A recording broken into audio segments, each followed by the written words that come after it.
In this episode of the podcast, we have Maraya Brown, a certified nurse midwife turned women's health coach.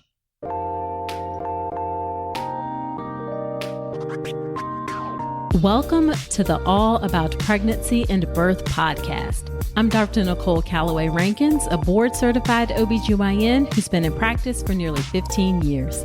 I've had the privilege of helping over 1,000 babies into this world, and I'm here to help you be calm, confident, and empowered to have a beautiful pregnancy and birth. Quick note, this podcast is for educational purposes only and is not a substitute for medical advice. Check out the full disclaimer at drnicolerankins.com/disclaimer. Now let's get to it. Hey, real quick, before we get into this episode, my new and improved online birth course, the Birth with Power Pathway, is coming in May. If you want to feel calm, confident, and actually prepared for your hospital birth, this is for you. The best way to be the first to know when it drops, join my email list at drnicolerankins.com/email. Hello there. Welcome to another episode of the podcast. This is episode number 136. Thank you for being here with me today. In today's episode of the podcast, we have Maraya Brown. Maraya started out as a doula, and then she went on to train as a certified nurse midwife at Yale. Her work in birth spanned 21 years, took her all over the world. She then transitioned into managing women's health clinics, and she has now transitioned again into doing women's health coaching. She has a program called Help Women Move from Exhausted to Energized, balance their hormones, and feel turned on by their life, their lover, and themselves. Maraya approaches her work from a functional medicine lens, and you'll learn what that means in the episode. And she also has a deep appreciation and respect for food as medicine. She's the co-creator, co-founder of Beyond the Red Tent, which is a community of about 14,000 women to convene and connect. She's also a mom of 3 young children, 8 years old and younger, and wife to an amazing personal trainer and physical therapist who has heart. So in this episode, we are talking about some things that she encounters through her work that happen in the postpartum period, specifically postpartum thyroiditis and adrenal exhaustion. And neither one of these things are terribly common, and there's actually some controversy as to whether or not adrenal exhaustion is even something that exists. However, I know that our understanding of medicine and what happens in our bodies and women's health is always evolving. There was a time when people felt like chronic fatigue syndrome was a made up thing, and there's actually, substantial evidence that it is a real condition. So selfishly, I kind of invited Maraya on because I wanted to know about these topics, and I think you will want to know about them too. So we're going to learn about postpartum thyroiditis, adrenal exhaustion, how to reduce toxins in your environment and what you put into your body, how oxytocin plays into the postpartum period, and then some recommendations for general health. Now, before you start learning about things that can happen postpartum, you got to have the baby first. And that's where the birth preparation course comes in. The birth preparation course is my signature online childbirth education class that gets you calm, confident, and empowered to have a beautiful birth. And here's the thing. If you are listening to this podcast, I know you are someone who likes to do your research. You like to get information. You like to get information from trustworthy and reliable sources. You want it to be evidence-based. You want it to be straightforward. You want it to be easy to understand. And those are all things that you're going to get inside of the birth preparation course. It's incredibly comprehensive in the way that I approach childbirth education, starting at that very beginning from mindset and preparing your mind for your birth, because that's so important, making sure you have the right support. You then go on to learn all the details of labor and birth, as well as the evidence behind certain recommendations and things that happen with labor and birth, particularly in the hospital.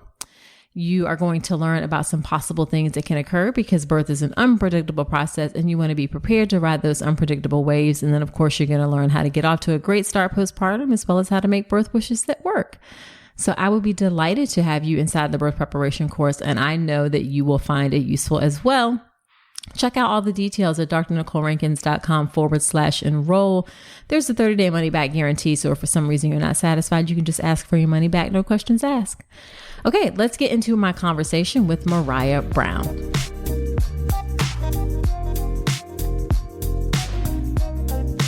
Thank you so much, Maraya, for agreeing to come onto the podcast. I am excited to chat with you today. Absolutely. I'm thrilled to be here. Thanks for having me. Yeah. So why don't you start off by telling us a bit about yourself and your work and even your family, if you'd like.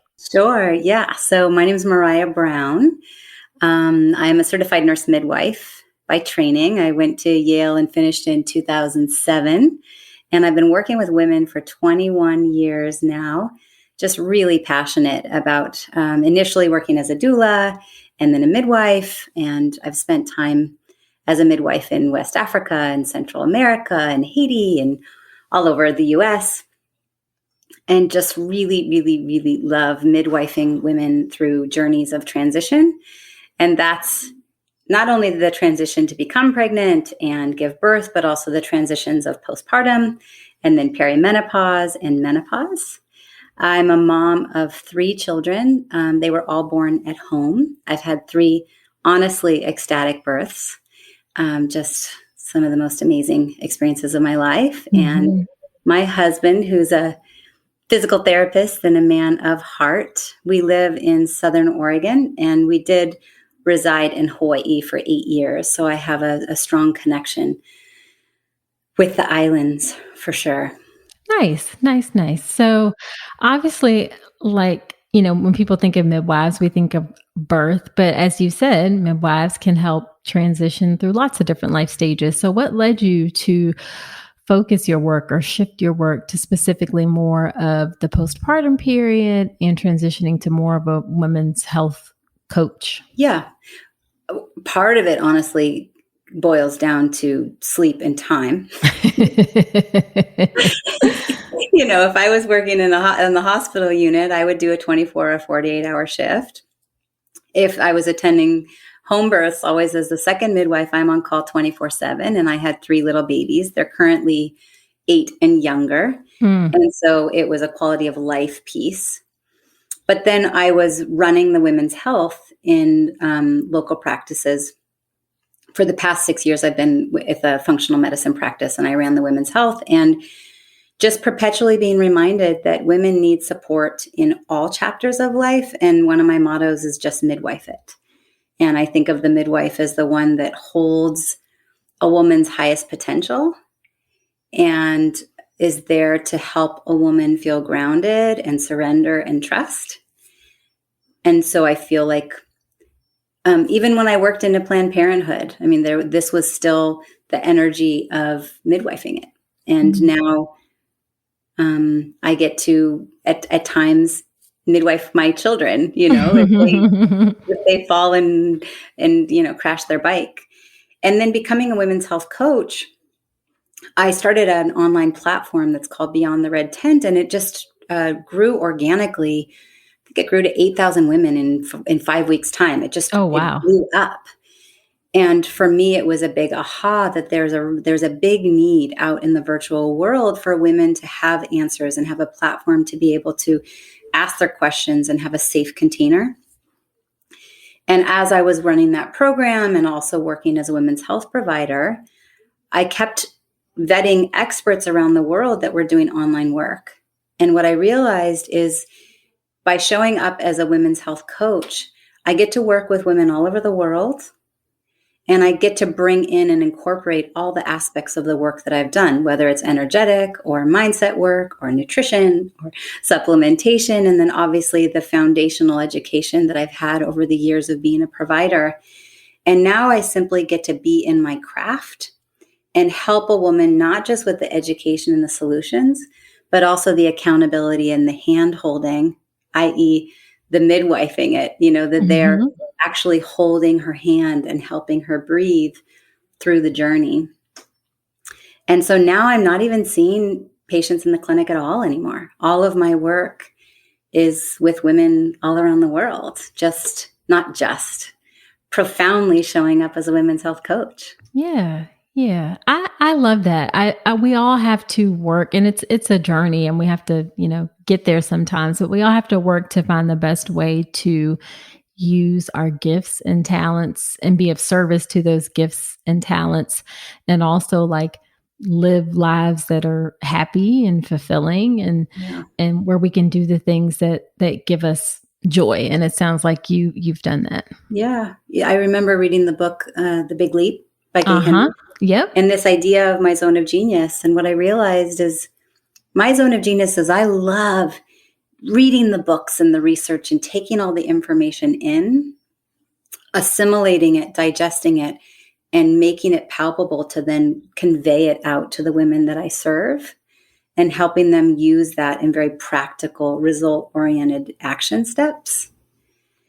And so then I get to be in my zone of genius, feeling really passionate about the work that I'm doing, and also offering up what I think women out in the world need. That is beautiful. Absolutely. Absolutely beautiful. Mm-hmm. So you practice from what you said is a functional medicine lens. What does that mean? Yeah. So the Institute of Functional Medicine, you can look it up. It's a very different approach to healthcare. At Yale in my nurse practitioner training, our training is really kind of, what are the symptoms? What's the diagnosis? What tests do we want to pull? What are the differentials? And here's the solution. And often the solutions are medicines or surgery in nature. I mean, obviously there's other options in the midst of it, but that's pretty much the gist of allopathic medicine, in my opinion. Mm-hmm. That's fact for the most. Yes. Okay, good. Thank you. I'm trying to be gentle. I don't want to be offensive. So the functional medicine approach is really looking at foundational cause, kind of looking under the hood, so to speak.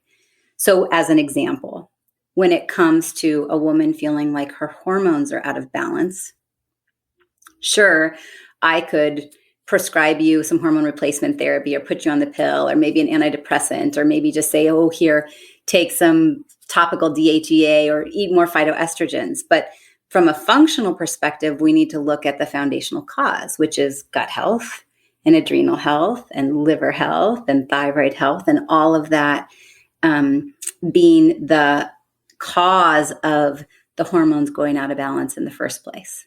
So rather than putting a Band-Aid on a festering wound, we figure out, wait a minute, why is this wound here in the first place?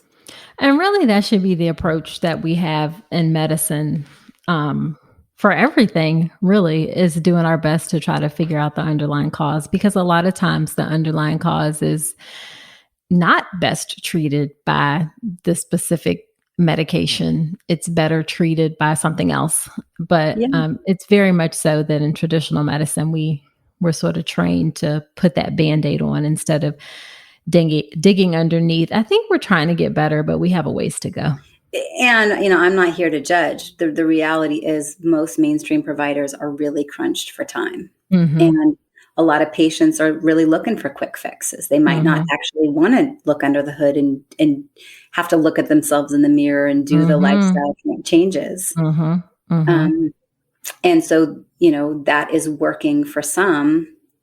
For me, seeing patients in the clinic, it just never quite felt like enough. I could give them some solutions, but I never quite had the time to really help them understand why what they were doing was creating shift, and to pull back the layers of the onion. And so working through the functional medicine lens for me has been just so enjoyable. And I feel like I get to help women create more long-lasting results that aren't just while I'm taking this medication, but actually creating a new lifestyle that lasts decades. Yeah, absolutely. And that's an excellent point also that you made, is that it is true. Some people do, no judgment, want a quick fix. I think in practice, that doesn't necessarily tend to be the best, approach for longevity's sake. But it's true that some people do want a quicker fix. And I guess it's, we need to have all options and things available for folks. Yeah. Mm-hmm. So you specifically wanted to talk about postpartum thyroiditis, or you mentioned, when you reached out, and then adrenal exhaustion. So What is postpartum thyroiditis? Let's start with that. Yeah. Okay. So postpartum. So first, thyroiditis. Thyroid and itis is like inflammation or infection, right? So we've got something going on with the thyroid, and specifically in the postpartum period, women can have increased inflammation of the thyroid after the delivery of their baby. And that can sometimes result in hyperthyroidism or hypothyroidism. For me, I had a multinodular goiter, which means my thyroid actually became so enlarged I could see it in the mirror. And as a practitioner, I knew what was going on. I was like, wow, okay, let's address this. But for a lot of women, especially in the postpartum period, we're tired. We're sleep deprived. Our body's not our own. Breastfeeding's our full-time job. Our body's adjusting, and there's so much recalibrating.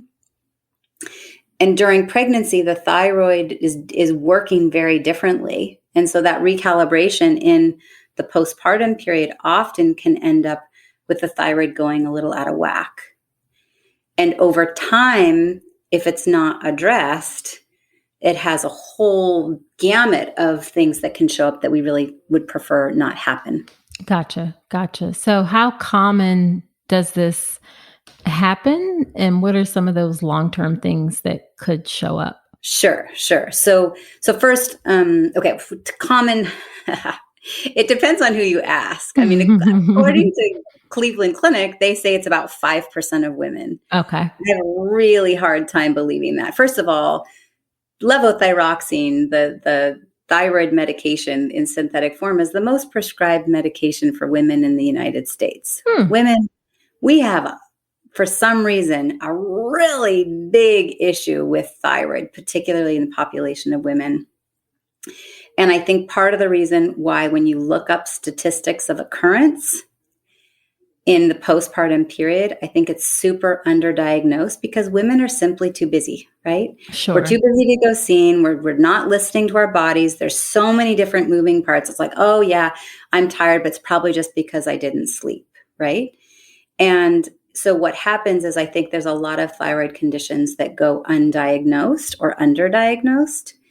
And so women have to really become their own self-advocates to go, all right, this really feels extreme. And so what are some symptoms that women can really look for? Circles underneath the eyes, so dark circles, fatigue. And you go, well, fatigue's really vague and broad, but really, truly, once you're in the postpartum period and you're starting to get some sleep, the fatigue should not continue to be as extreme as many women experience it. Right.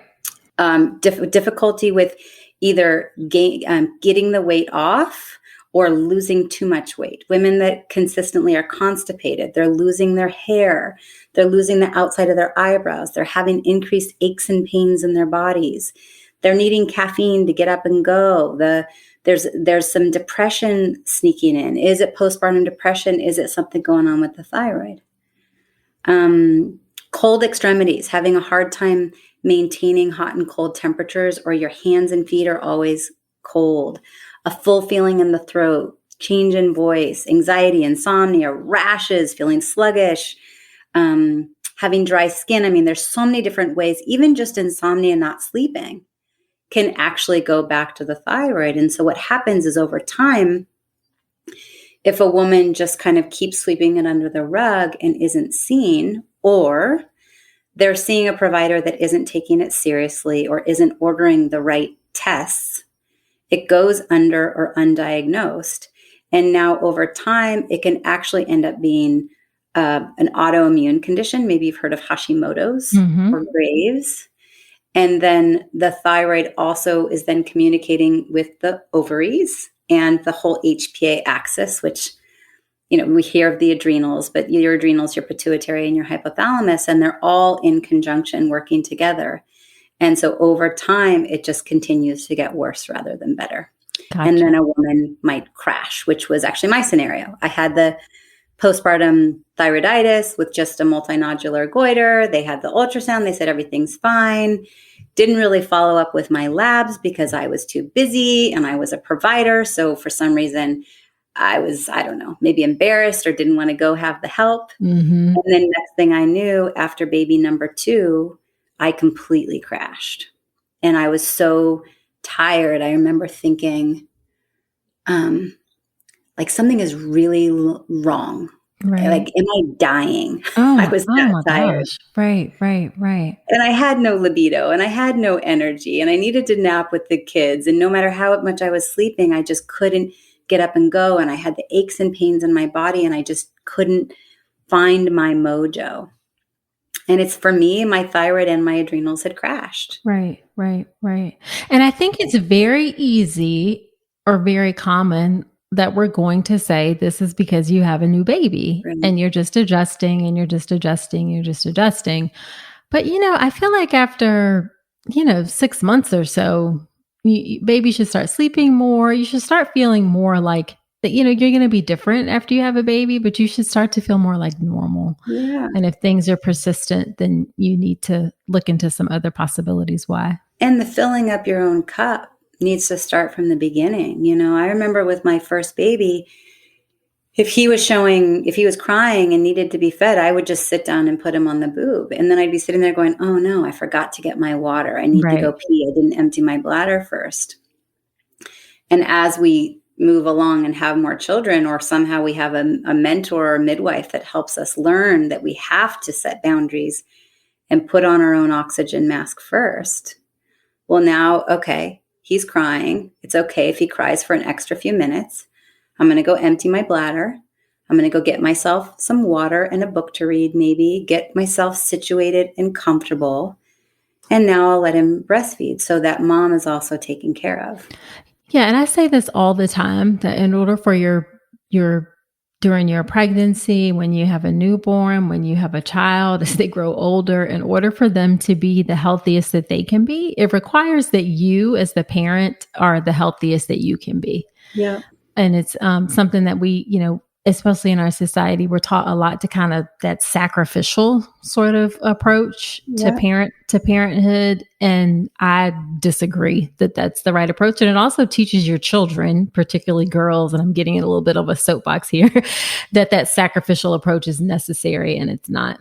No, you're preaching to the choir. I'm in total agreement. Yeah. Women innately, we want to give, and part of that is instinctive and physiological. But the permission, giving ourselves permission to set boundaries and literally put on our own oxygen mask first, helps us be a fuller version of those that we are loving and giving to, and we also give our children permission to do the same, particularly our daughters. I love what Louise Hay says in regard to the thyroid conversation. She's explained that many women feel torn by the pressure to be all things, and their creative self gets blocked. So they stop expressing themselves, and that expresses itself in the body as the thyroid being out of balance. The thyroid is in the throat. That's the place of us speaking our truth. Right. Allowing the creativity to surge, allowing the giving ourselves permission to ensure that we're cared for. And so many women say, oh, there's not enough time in the day. Well, we have to make the time. We prioritize the time and allow others to wait just a little bit longer so that I get to heat up my cup of tea. So when I sit down, I drink it when it's hot, not like just go, oh, well, at least I have tea. It's cold now, but oh, well. Exactly. Mm-hmm. Exactly. So now let's talk about adrenal exhaustion. This may be a little bit more controversial in terms of is that similar to adrenal fatigue, or what is that? It is fascinating in the mainstream world. This adrenal exhaustion, adrenal fatigue. There are places, I was even looking on something on Harvard on their website, and they were saying there's no such thing. It's all a misnomer. In the functional world, I mean, come on, the adrenals, of course, get exhausted, particularly for women. Just based on, so the adrenals are that place where it's going to respond to a need for fight, flight, or freeze. Okay. A wildebeest is coming and I need to run. Okay. The adrenals are what pump out the cortisol and other hormones, but cortisol is the one we know the best to prepare to flee, right? We have to survive.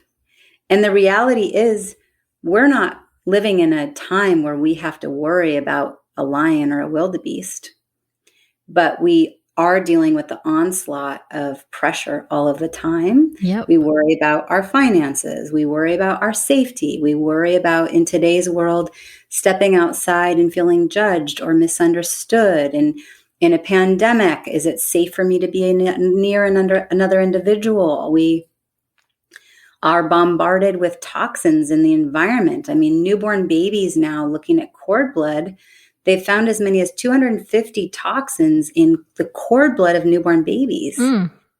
We just have toxins in the air we breathe and the water we drink. And that is throwing an onslaught to the body where the body goes, oh, I need to either fight, flight, or freeze. Right. If we've got the news playing in the background, we're watching a scary movie. There's a reason why when you're watching that scary movie, your palms are sweating and your heart is racing. Your body is having the same physiological response. And so over time, the adrenals get taxed and they go, oh, I'm done. Okay. So mainstream medicine is going to go, well, maybe there's no such thing, but I think, one, are they testing it correctly? So to really look at your adrenals, it's got to be through urine or saliva for the testing, number one, but also just based on how is a woman presenting with their symptoms? Can we let go of what we've been taught as true or untrue and trust a woman in her place of self-advocacy? She's tired. She has insomnia. She's suffering with IBS. She has memory impairment and brain fog. She's feeling tired, anxious, irritable. Her sex drive is gone. All of a sudden experiencing hot flashes. Hormones are out of balance. She's having water retention, weight gain, constipation, diarrhea, chronic migraines, loss of appetite, salt cravings, allergies, skin rashes. I mean, all of this stuff can go back to the adrenals. And so how common is it? I think it depends on who you ask. But particularly for those postpartum moms, it might necessarily be diagnosed early on, but I promise you that your adrenals are working on overdrive. Right. Because now all of a sudden you are eating for yourself and you're breastfeeding baby and you are caring for so many and sleep deprived and all of the pressures of, am I doing it right? And now there might be new stresses that are financial in nature and you're looking at your checking statement and that feeling of, once again, heart rate going up, respiratory, palms sweating, feeling that nervous feeling, that's your adrenals kicking into action. Gotcha. And when your adrenals are doing what they're supposed to be doing, go back to the example of I'm being chased by a lion and I'm either going to be eaten or survive. It's going to spike cortisol. But the other thing, the body is really smart. In that scenario, your digestion is shut off because you don't need to have a great bowel movement or really do a good job at absorbing the food that you just ate. If you're about to be eaten by a lion, that becomes secondary. Your hormone production shuts off in regard to your sex hormones. So you don't need estrogen and progesterone. You don't have to worry about if you're going to ovulate that month or have a great orgasm. You're about to be eaten. Right. Your immune system is shut off because right now, if it's either stress or bless, if you're running from a lion and someone sneezes on you with COVID, the body goes, I'll deal with that later. Right now, I have to just deal with, am I going to be eaten? And clarity of thought gets shut off. You don't need to know what 10 times 12 is. Right. You need to be able to run fast. And so once again, in the context of today's world, we're not being chased by a lion, but I love what Maraya Brown says when she gives the example of tucking in your child at night, putting them to sleep, and that feeling of like heart pounding, deep love. And when we're in that place of deep love, we have the propensity to dress rehearse tragedy. And we've all done it as a mom. Like, oh my God, there's my kid. I'm saying goodbye to go to school and I love him so much. And what if something horrible happens today? Right. Like, why do we do that? But as we do that, our physiology is literally ramping up for fight, flight, or freeze. Yeah. And I think this can be also, this is talked about not in this terms, in terms adrenal fatigue or exhaustion in particular, but certainly the theory of chronic stress and weathering for Black women and why they experience disparate outcomes related to maternal health. So it certainly makes sense that when your body is undergoing this constant stress and you add all of these things on top of that, that's eventually going to manifest in ways in your life. Yeah, absolutely.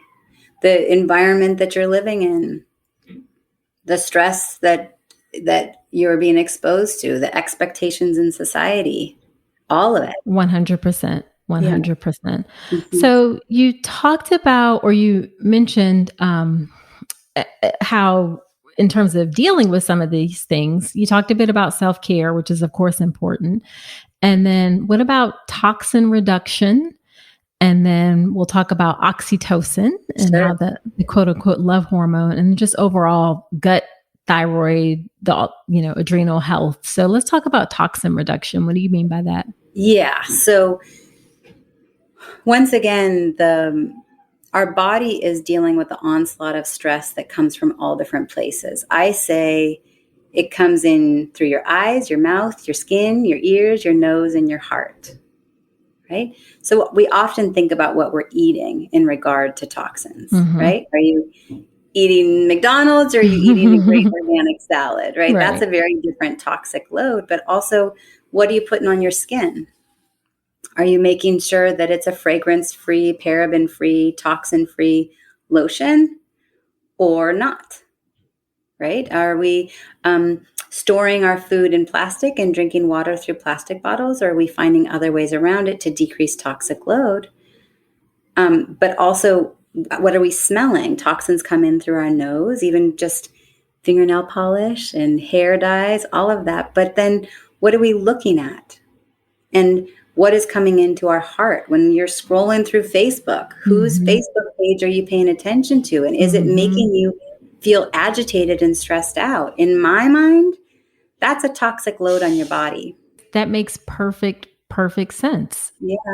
No, and that so then specifically from the chemicals perspective and toxins in the water and the air, one of the fascinating things in the postpartum period is most of those toxins are fat soluble, and breast milk is predominantly fat.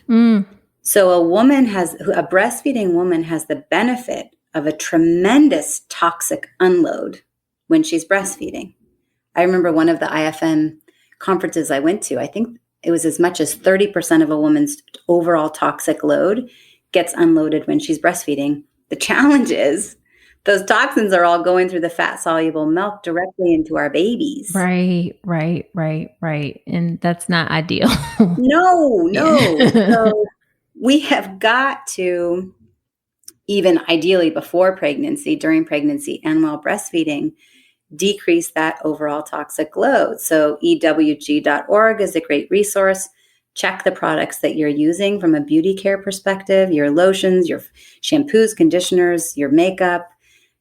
Get plastics out of your kitchen. Pay attention to the laundry detergents and all those things that we use, fragrances, all of that can really make a difference in the toxins we're exposed to. Make sure your water's filtered. If you're going to eat produce, ideally make sure it's organic. If you're going to eat meat, ideally make sure that meat is hormone and antibiotic free. And I was going to say that sometimes I worry that it can feel a bit overwhelming for people, all of the things that they have to be on the lookout for. So how do you suggest people kind of manage, I got to check this website, I got to do this, is this something you do over time? How do you manage all of that? Because it can feel like a lot. Absolutely. I mean, there are a bazillion experts out there and everybody's sending you in a different direction, and it can feel really overwhelming as a consumer. And I just had this conversation with a client today. I think sometimes as women, we become a little bit obsessed and stressed out about, am I eating the right foods?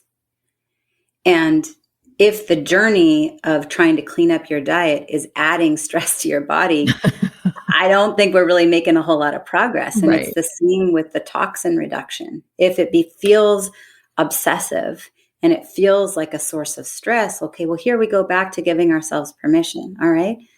Put a little pause, slow it down a little bit. It doesn't all have to happen at once. Welcome to being a mom. Okay. We're going to screw up. We're going to do an amazing job. Our child's going to become whoever they're going to become. Some of it has to do with what we did and didn't do, and who knows. But all along the way, giving ourselves some grace, allowing ourselves to give ourselves a hug and look in the mirror and say, you did a good job today, Maraya. I love you. And so when it comes to this journey of getting the toxins out and trying to eat well, I'm a big advocate of finding a coach. All the information in the world only goes so far. Having somebody to hold you accountable and join you along the journey that you trust can really make or break the success along the journey. 100%. Yeah. And just when you feel that overwhelm, I also don't think we need to stay in underwhelm all the time either. I always talk about, let's stay in whelm. I don't want you stagnant and an underwhelm, but I also don't want to tip the scale over to overwhelm, where now your stress level's up and now your gut health and your adrenals and your thyroid are getting wrecked in the journey of trying to heal yourself. But a little bit of stretch, a little bit outside your comfort zone, a little bit of challenge is when we get to grow. 100%. Yeah. I love that. I love that. And I was also, as you were saying that, and I should say, I did training as an integrative health coach. Like, I went back to where I did my residency at Duke, and I'm a certified integrative health coach. I don't do one-on-one coaching anymore, but it certainly gets incorporated into what I do. Mm-hmm. But I don't want people to feel like, everybody needs like different levels of support. And it may be something like you're able to follow.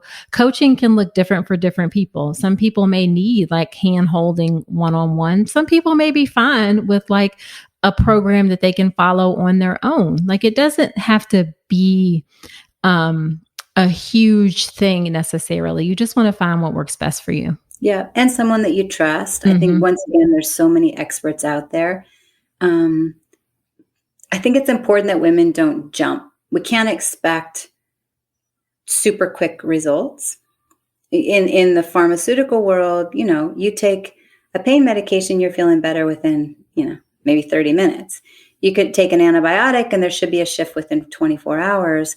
But when it comes to diet and lifestyle modification, there's got to be some time investment. And so if you're going to choose a new way, a new route, a new expert to trust, a new coach to work with, my preference is that you give it at least 3 months before you make a decision about whether or not it's quote unquote working or not. Yeah, definitely. It definitely takes time, investment of time, investment of energy, but the payoff can be quite substantial. Absolutely. And long lasting. Right. Actually. So, yeah.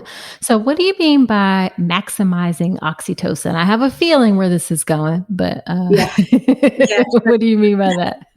Okay. Well, so oxytocin we think of as the hormone of ecstasy, love, bonding, connection, orgasm, right? It's the highest in a woman's life when she's giving birth. Mm-hmm. It makes the bond with her and her baby and helps with breastfeeding and helps you fall in love and look in the eyes of that baby and just be totally bonded.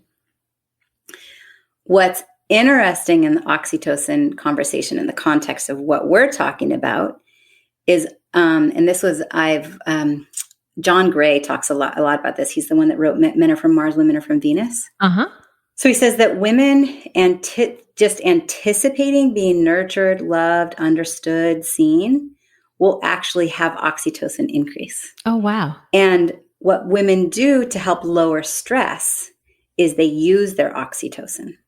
And the way that they use their oxytocin is by nurturing others. Ah. And so we have this reward system.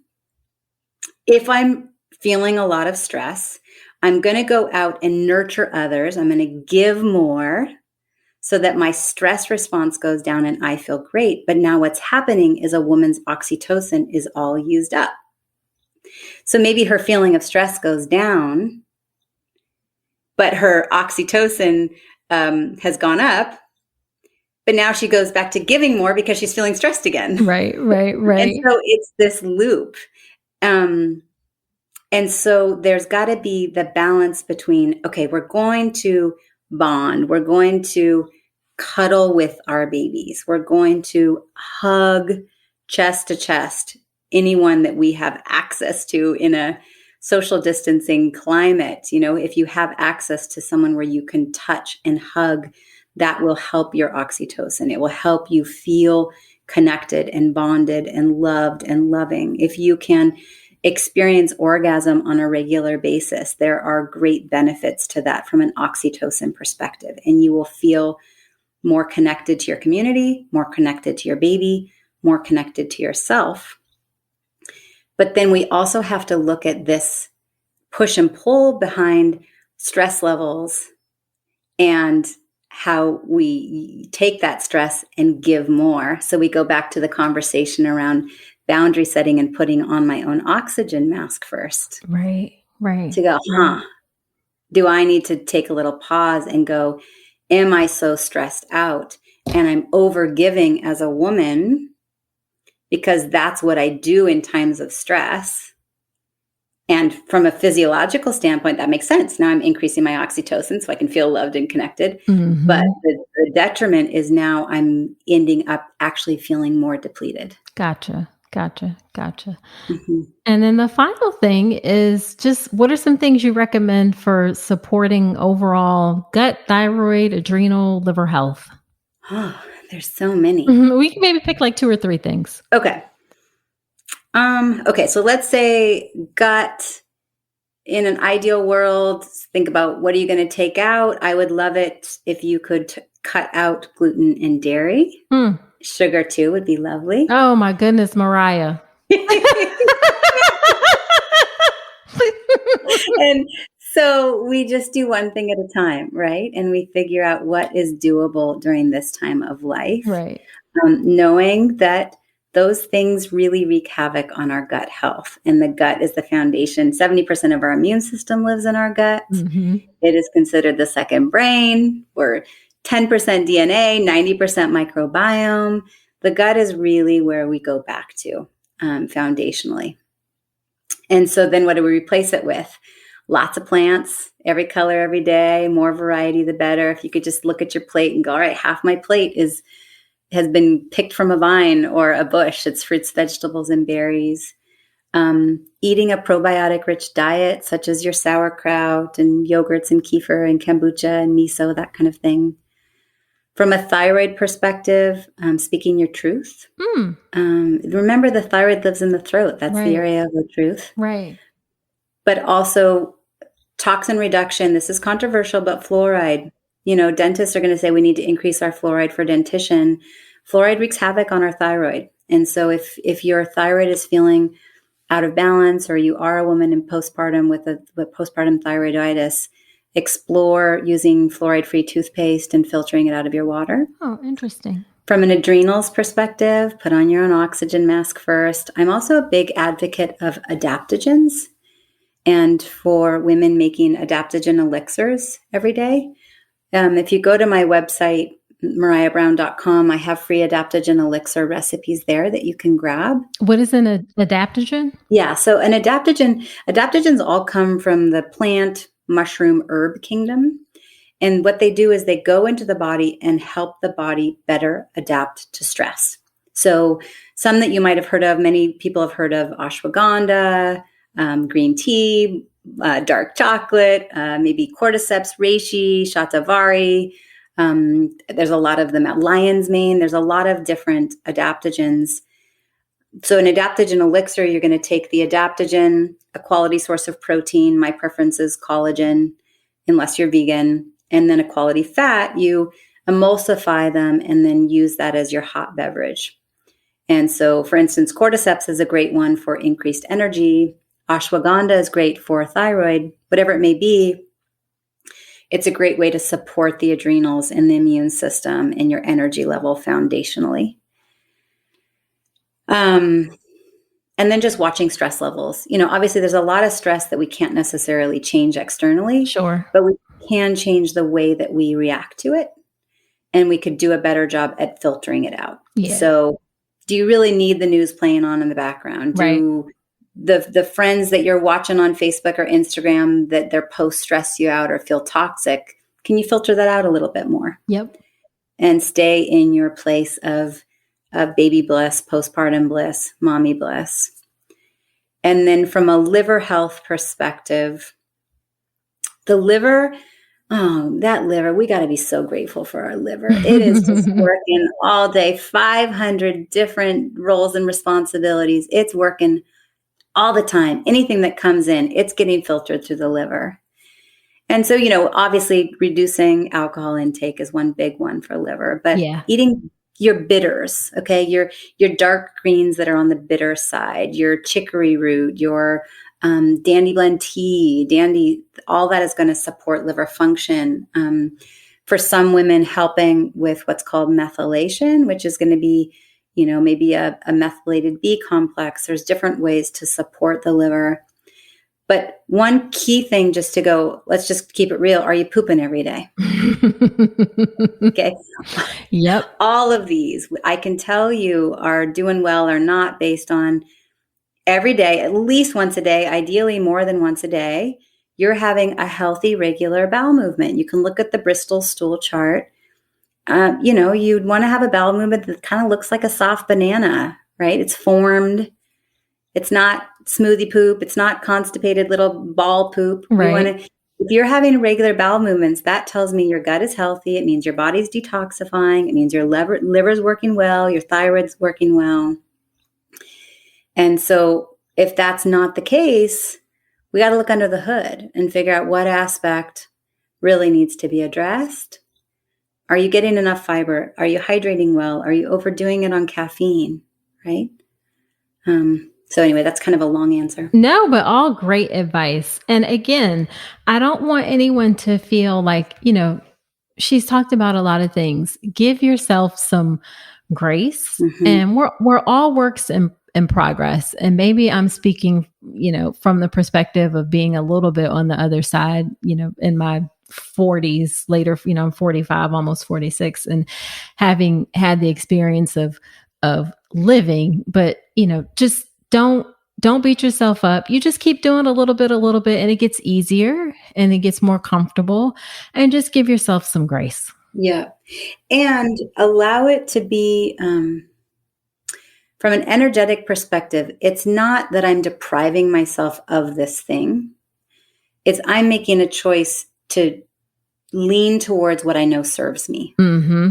Mm-hmm. And so for me, I know that if I eat gluten, my body hurts.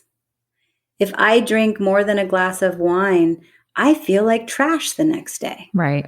Right. And so if I'm going to go out with friends and there's a beautiful thing on the menu, but it has gluten, I'm going to opt not to have it, not because I can't, but because I know what makes my body feel great. Right. Right. And so to allow yourself to do it from an empowered self-advocacy place and not to get caught up in feeling trapped or feeling like you're a victim of having to do these things. 100%, 100%. And it doesn't have to be, actually these days, like there are lots of great, like vegetarian, plant-based meal. It doesn't have to be like depriving, and things can taste quite delicious. Absolutely. And when you feel good, it really feels good to feel good. Yeah, exactly. And actually, I will say, honestly, as you start incorporating some of these things into your diet and your life, when you don't do it, you really notice it. So yeah, absolutely. Yeah. Okay. So just to wrap up, how about you share with us what your favorite piece of advice is that you would give to an expectant mother or expectant parent? Mm-hmm. Yeah. It's to connect. Tell us more. But put the phone down, put the TV in the garage or the garbage. Right. Look your baby in the eyes, look your partner in the eyes. If you have one, husband, wife, partner, whatever, friend, whomever is there, man, connect with other human beings. It is going to serve you emotionally, mentally, physiologically.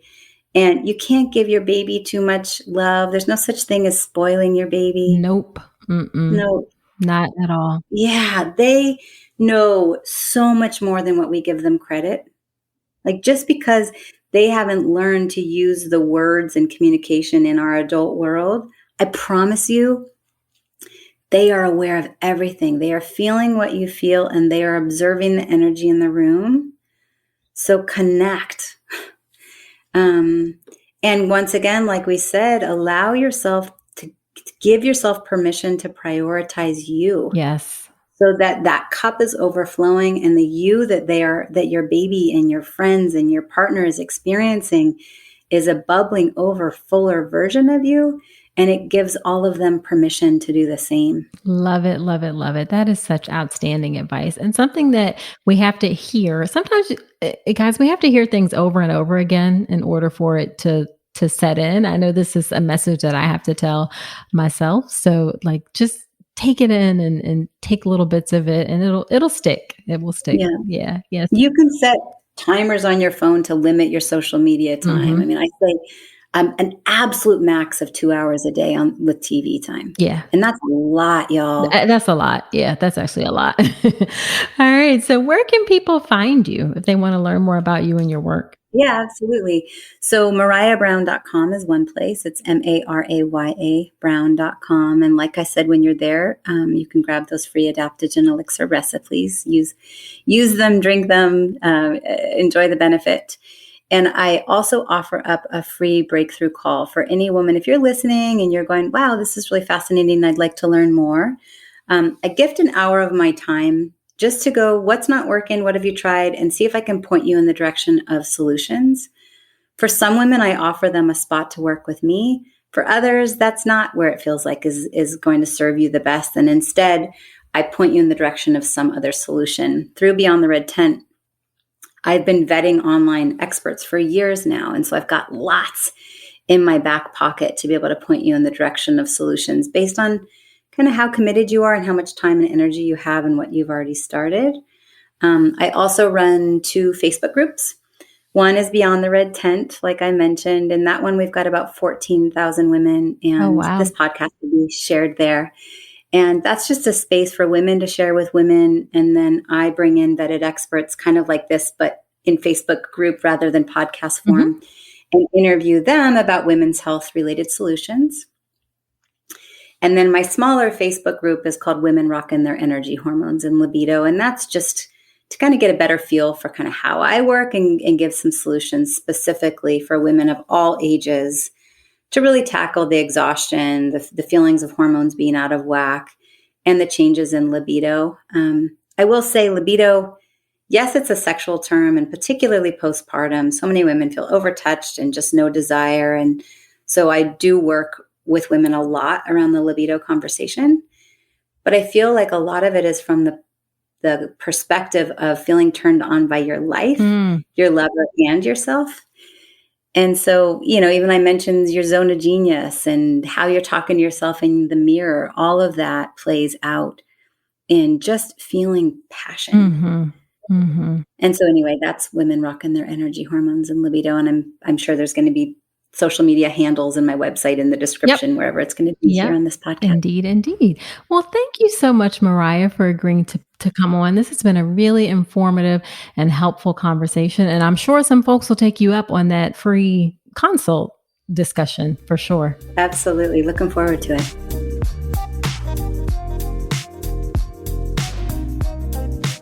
Well, wasn't that an interesting conversation? I know I learned some things that I didn't know, and I hope that you did too. Now, after every episode, when I have a guest on, I do something called Nicole's Notes, where I talk about my top 3 or 4 takeaways from the episode. Here are my Nicole's Notes from my conversation with Maraya. So number 1, y'all, this is kind of funny. I don't know if you caught it in the episode. I very confidently said that I am 45, almost 46. Y'all, the truth is, at the time I recorded this, that I was 46, almost 47, and now I am actually 47. So I don't know why. I just find it hilarious that I can't seem to keep up with my own age. So I am not 45, almost 46. I am actually 47. All right. Point number 2. I encourage you, if you can, to go deeper into things and look for those sort of long-term solutions. And what I mean by that is sometimes some things require or are fixed in a quick way. So like a UTI, you take antibiotics and you fix it. But some things require a bit more deeper work. And there's not a Band-Aid, and those problems and issues and concerns, particularly around mental health, don't always develop in a short period of time. They develop over time, and it takes time to address. And I think the more that you can kind of go under the hood and look into those issues, then in the long term, you're going to be more successful in using a combination and more holistic approach to do things, as opposed to just medication. Medication can be an important part, that's for sure. But I think when you do that holistic approach, it makes a big difference.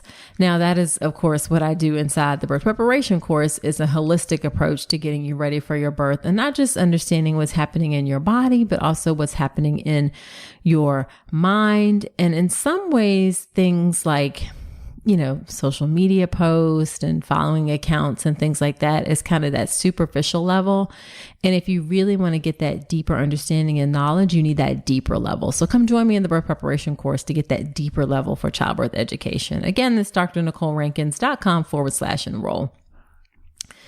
The other two things that were so important that I think can always be said and shouted from the top of the mountaintops over and over and over again. Number one is give yourself some grace. Nobody is perfect. We all have faults. We all have things that we're working on in ourselves and in our lives. Just give yourself some grace. Do the best that you can. Some days your best is going to be different than other days. So just keep trying, keep putting one foot in front of the other, and do the best you can. Give yourself some grace. And then the final thing is the importance of filling up your own cup. You cannot do anything if you don't have your own self nourished. You can't be there for anybody else, whether it's your children, whether it's your partner, whether it's other family members. It's not selfish to fill your own cup first. It's actually important in order to help you be your best version of yourself. So don't forget to fill up your own cup. So there you have it. Be sure to subscribe to the podcast wherever you're listening to me right now. And if you would like to leave a review, I always appreciate those. And also, come find me on Instagram. We can hang out there in between the show, connect. I post more information there about pregnancy and birth. The combination of the podcast, Instagram, and my course go really nicely together to keep you informed and up to date on all of the latest, greatest things about pregnancy and birth. So I'm on Instagram at Dr. Nicole Rankins. So that's it for this episode. Do come on back next week. And until then, I wish you a beautiful pregnancy and birth. Thanks so much for listening to this episode of the All About Pregnancy and Birth podcast. Head to my website, drnicolerankins.com, to get even more great information, including free downloadable resources on how to manage pain and labor and warning signs to look out for after birth. You'll also find information on my free online class on how to make a birth plan that works, as well as everything you need to know about my signature online childbirth education class, the Birth Preparation Course. Again, that's drnicolerankins.com, and I will see you next week.